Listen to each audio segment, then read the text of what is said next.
A Soviet agent pulled out a coin, then meticulously took apart a razor to free the blade, which he then tucked inside a matchbox. Next, he carefully forced the coin open down the middle, revealing a hidden piece of encrypted intelligence. He was using a magnifier to read the tiny script when, abruptly, the FBI burst into the room. The Soviet spy, who was disguised as a bald, middle-aged gentleman, remained perfectly composed.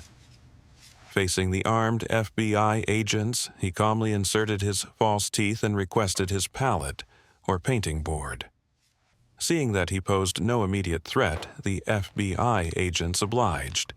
The spy then casually picked up the encrypted paper using a cloth and, without them noticing, destroyed the secret documents right in front of them. The agents subsequently searched the entire premises but failed to find any incriminating evidence.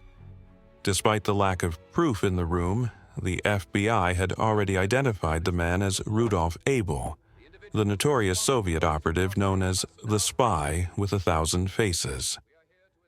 At just 20 years old, Abel was fluent in 6 languages and had been instrumental in various wartime exploits during the Second World War.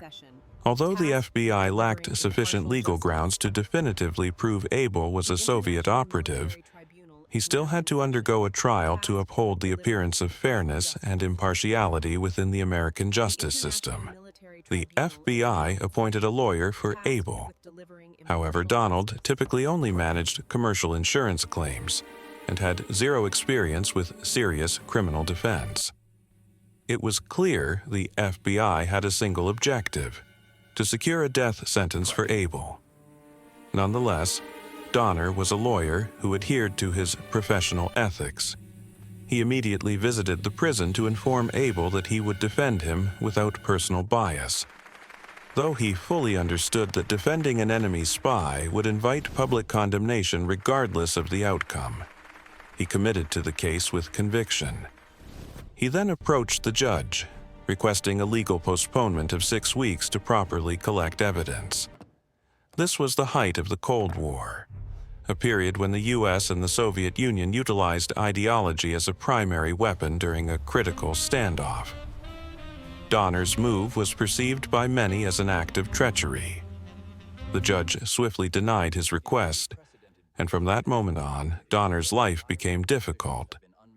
While walking home, he noticed a mysterious man tailing him. The man repeatedly checked a photograph. Sensing danger, Donner immediately sped up and ducked behind a parked car. But when he glanced back, the man had already materialized directly behind him. Left with no choice, Donner went with him into a nearby bar. There, the man revealed he was a CIA operative. He had come to caution Donner against stirring up trouble, urging him to conclude the defense quickly and stop jeopardizing national security. But Donner held an unwavering belief that nothing superseded the law. He smiled, rejecting the CIA agent's demands. Donner's troubles escalated. The CIA-ensured news was published in the newspaper, announcing that Donner was defending an enemy spy, making him an instant target of public hostility. People began to stare at him with open aggression. Worse still, one evening, while Donner's daughter was watching TV, shots were fired from outside the window. Thankfully, no one was harmed. For his family's protection, his wife pleaded with him to drop the defense. But Donald, bound by his professional obligation as a lawyer, insisted on continuing to defend Abel. Reviewing the case evidence, he discovered that the FBI only possessed a lawful detention order, not an actual search warrant issued based on criminal suspicion. This meant the evidence the FBI had collected was not only insufficient to prove Abel was a spy, but it had also been obtained illegally, rendering it tainted and inadmissible in a court of law. However, the judge maintained that Abel, being an illegal immigrant, was not entitled to a fair trial under American law. Once the trial commenced, the jury quickly and unanimously decided that Abel should face the death penalty. Donald attempted to appeal to overturn the guilty verdict, but the judge immediately rejected the motion. Sentencing was scheduled to be delivered 3 days later. Although Donald had failed to secure Abel's rights, Abel himself had accepted his fate. Both men held firm to their principles. One endured interrogation without cracking. The other risked his entire reputation for the sake of his professional code. This shared integrity fostered a deep mutual respect between the two. Before the sentence was announced, Donner approached the judge privately again and presented a game-changing argument. He posited that the action most beneficial to America's future was to instead sentence Abel to life imprisonment. If or when an American spy was captured by the Soviet Union, Abel could be used as leverage in a prisoner exchange. Donner's strategic argument successfully convinced the judge. Consequently, the judge announced in court that Abel was sentenced to 30 years in prison. Through Donner's perseverance and effort, the Soviet master spy avoided the electric chair. Conversely, Donner became a pariah, despised and verbally abused by the general public. Abel assumed he would live out the rest of his days in prison, but circumstances soon changed dramatically. An American pilot flying a U-2 surveillance aircraft was shot down by a missile while flying over Soviet airspace. The pilot failed to trigger the self-destruct mechanism and was subsequently captured by the Soviets. Once the CIA received this news, they contacted lawyer Donner once more, hoping he would travel to the Soviet Union. This was to be a high-stakes negotiation between elite players, and a successful prisoner exchange was going to be extraordinarily challenging. In 1957, an American U-2 reconnaissance aircraft was executing a high-definition surveillance mission over Soviet territory. The pilot panicked as he spotted an incoming missile, which struck the wing. The plane immediately spiraled out of control, trailing thick black smoke as it plummeted. Fearing for his life, the pilot hesitated to activate the self-destruction sequence. He was eventually pulled out of the cockpit by the intense airflow, but was thankfully caught by his safety rope. Since the U-2 was a highly classified machine and could not fall into Soviet hands, he bravely attempted to climb back up to activate the destruct device.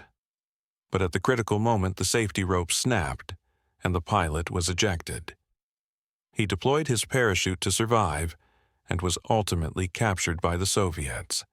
He was taken before a military court and sentenced to 10 years in prison. The U.S. military, upon learning the reconnaissance plane was downed by the Soviets, feared the pilot would divulge the sensitive plane specifications. They immediately reached out to lawyer Donald, hoping he would go to East Germany to negotiate exchanging the Soviet master spy Rudolf Abel for the American pilot. Given the extreme political instability in East Germany at the time, the Soviet Union maintained a tight grip to stop East German citizens from defecting to West Germany. They had even erected the Berlin Wall, which stood over 4 meters tall. An American student studying in Germany attempted to photograph the area and was arrested by the East German State Security Service, branded a spy, and sentenced to death by a military court.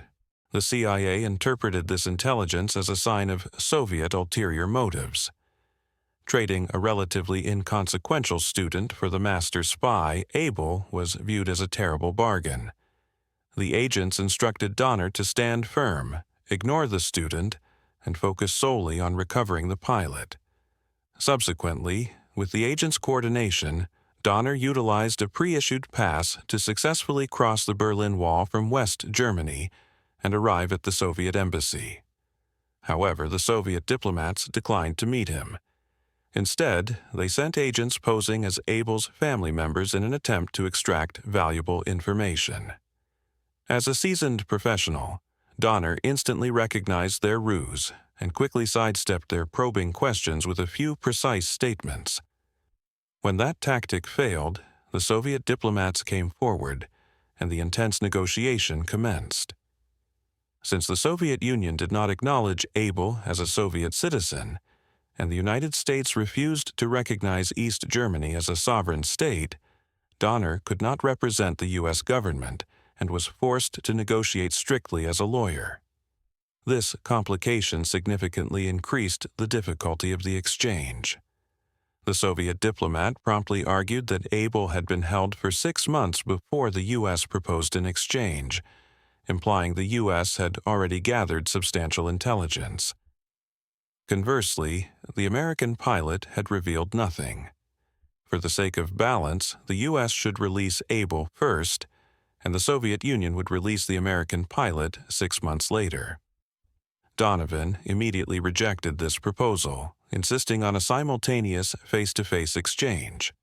He then countered the Soviet diplomat's argument, stating that if the Soviets only agreed to the exchange after the American prisoner revealed all secrets, then if Abel were to die in an American prison, the next captured Soviet spy would certainly reveal information to survive, believing it was the only path to be exchanged.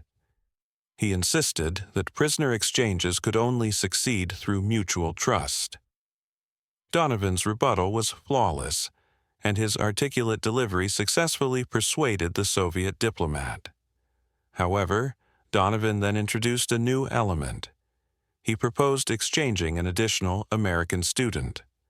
The Soviet diplomat flatly refused, claiming East Germany was not under Soviet command, and that Donovan needed to negotiate with the East German State Security Service. Having no alternative, Donovan contacted the East German diplomat, pleading for the release of the innocent student. But East Germany also refused to accept a poor trade. They immediately presented their terms. They demanded that the United States formally recognize East Germany as a sovereign state in exchange for the student's release. The United States naturally would not sacrifice its political stance for a single student who was deemed worthless. Donovan could only helplessly explain that he was merely a lawyer with no official government authority and was powerless in this matter. The negotiations ultimately failed to reach a consensus. Upon returning, Donald informed the CIA agents of the negotiation outcomes. The agents sternly warned Donald again not to cause any further complications. The U.S. only needed to secure the pilot's return. Meanwhile, before agreeing to the prisoner swap, the Soviet Union subjected the American pilot to relentless torture, attempting to extract classified data about the U-2 plane. But the pilot remained steadfastly silent. Seeing they would obtain no information, the Soviets, desperate to retrieve Rudolf Abel, had to consent to the U.S. request for a prisoner exchange. The two sides agreed to conduct the exchange on the Glinica Bridge. With this agreement in hand, Donald now possessed leverage. He immediately contacted the East German diplomat and stated forcefully that if East Germany did not consent to the exchange, the U.S. would cancel all ongoing prisoner exchange operations. The Soviet Union would inevitably direct its anger at East Germany. Trapped between the two powers, East Germany ultimately had to agree to release the student. Using his superb negotiation prowess, Donald successfully achieved an oral agreement for a 1-for-2 exchange. The following day, both parties arrived at the Glinica Bridge on schedule. To guard against any incident, both sides had concealed snipers. Donald walked to the center of the bridge with Abel, but noticed the American student to be exchanged was missing. The CIA, fearing the deal would collapse, immediately urged Donald to move forward with the exchange. Abel, upon realizing Donald was still waiting for the second prisoner, turned and told the CIA agent, "I can wait." Abel was only 2 steps away from freedom, yet he risked the entire deal to wait. Finally, East Germany delivered the student, and the two sides successfully completed the prisoner exchange. After returning to the Soviet Union, Abel concluded his 30-year espionage career, was awarded the Soviet Union's highest honor, the Order of Lenin, and was promoted to Major General, eventually serving as a director and instructor for the KGB. Donald, because he successfully brought the pilot back, was transformed from a universally despised traitor into an American hero. This story highlights how surreal reality can be. The film is based on true events, where Donald and Abel, by acting with integrity and honesty that transcended political and national boundaries, managed to achieve this impossible exchange.